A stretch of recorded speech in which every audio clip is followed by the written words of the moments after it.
Olá! Neste Deep Dive, a gente vai explorar um tema bem presente no dia a dia da escola, a tal da observação de aulas.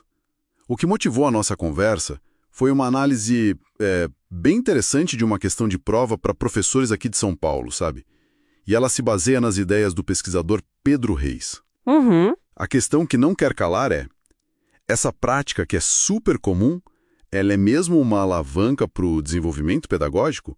Ou, no fim das contas, acaba sendo só mais um jeito de controlar o trabalho do professor? Pois é, essa tensão é importante.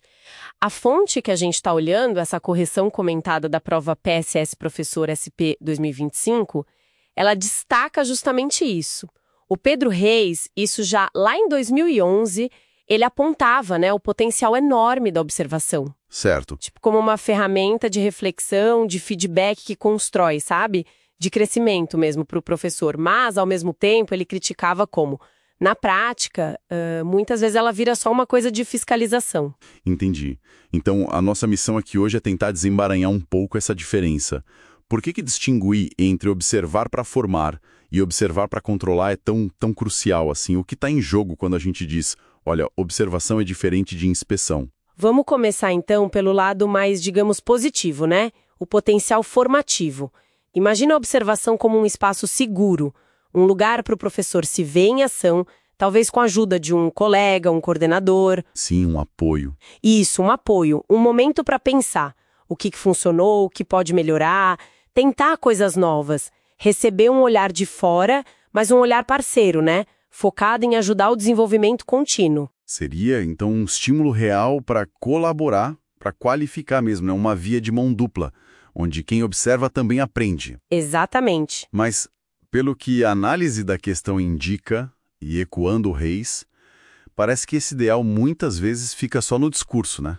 A realidade parece ser mais cinzenta. Exato. A crítica central do Reis, que a questão explorou bem, é que os sistemas escolares eles tendem a instrumentalizar a observação, transformam ela numa ferramenta primariamente de inspeção e avaliação do desempenho docente. Aí o foco muda, sai do apoio pedagógico e vai para a medição, para o julgamento. Muitas vezes isso está ligado até a questões administrativas, de carreira. E aí que se perde a essência, né? Aquele exemplo clássico, infelizmente, o coordenador que entra na sala, preenche uma ficha padrão e, sai sem um diálogo de verdade. Pois é. A chance de trocar ideia, de construir algo junto, simplesmente some. Vira um ato burocrático que, no fim, pode gerar mais tensão do que crescimento. Com certeza. E essa abordagem, ela não só joga fora o potencial formativo, como pode até criar um clima ruim na escola, E tirar a vontade do professor de inovar. É o contrário do que a gente espera de uma avaliação que seja formativa de verdade. Aquela ideia de usar a avaliação para melhorar o processo, E não só para dar nota no final. Isso, tem autores que falam disso, como o Scriven. A ideia é usar a avaliação durante, para ir ajustando, melhorando o caminho. E não só para classificar ou julgar, lá no fim. E essa conexão ajuda a gente a sacar o ponto-chave da questão da prova que foi analisada. O erro comum seria achar que a observação, mesmo na visão crítica do Reis, deveria focar só nos alunos ou no desenvolvimento ideal do professor, digamos assim. Mas a questão pedia para identificar justamente a prática problemática que o Reis estava denunciando, certo? Precisamente. O pulo do gato, como se diz, era entender que a crítica do Reis era sobre o uso real e frequente da observação como esse mecanismo de controle e de avaliação de desempenho.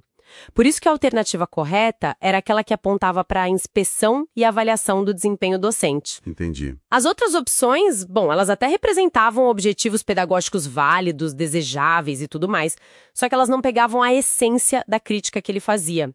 A crítica sobre como a ferramenta vinha sendo, na prática, desvirtuada. Faz todo sentido agora. Não era sobre o que a observação deveria ser, mas sobre o que ela, infelizmente, muitas vezes é. Então, para a gente sintetizar a nossa conversa, qual que é a grande mensagem que fica dessa análise? Olha, a mensagem principal é quase um chamado à reflexão, sabe? A observação de aulas é uma ferramenta muito valiosa para ficar presa nesse papel de inspeção.